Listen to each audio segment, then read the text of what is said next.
by a show of hands, how many in this room think they're pretty darn good at what they do? That would be every hand. That would be every hand. Okay, all right. Because we wouldn't even be in this room if we weren't pretty darn good at what we do. Now, listen real carefully before you respond to this next one, okay? And again, by a show of hands, and listen carefully.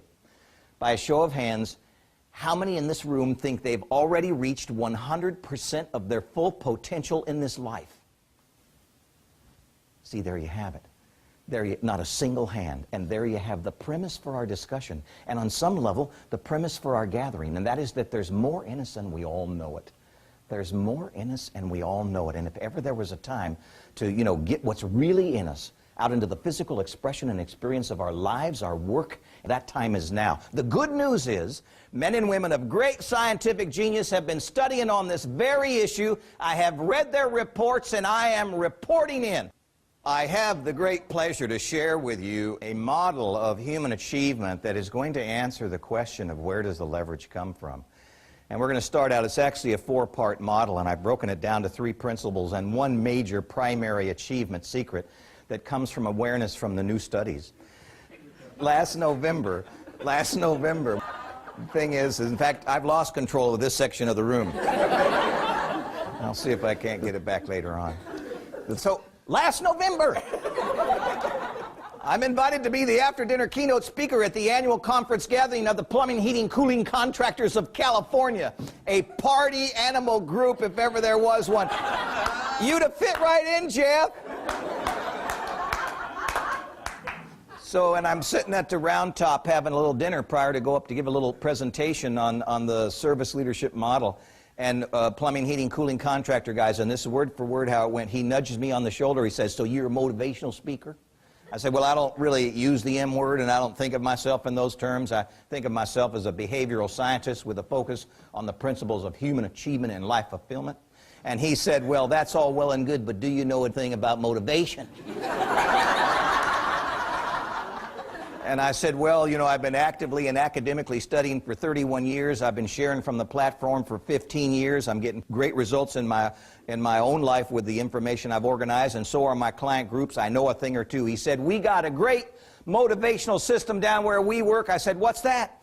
He said, "It's a big sign on the wall in the employee lounge that says, 'One mistake and you're out of here.'"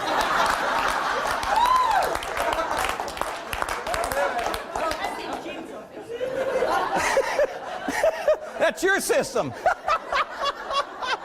Works real good, he said. But that's that old model. That's that old model. That's that model for years where we attempted to motivate ourselves and each other with coercion and a subtext of fear, and that model never worked. And the new awareness, the new studies allow us to come to another understanding, and that is that all of what we used to call motivation, we've misled ourselves by thinking of all of this as a thing to be pursued in and of itself.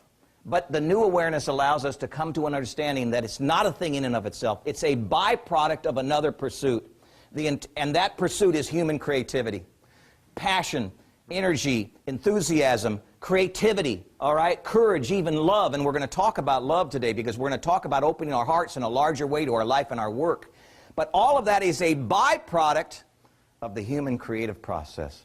What has happened in the entire study of human achievement is that we've shifted away from what we used to call motivation, and we're studying how do humans create the results that they truly want, all right? This is generative human creativity. Not how do we do the things we're currently doing kind of more creatively, but how do we create results for ourselves that don't currently exist.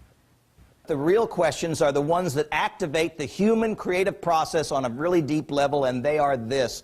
This is part one of a four-part model I'd like to share with you today, and that's what is it in your heart that you truly want to create, and how good can you stand it?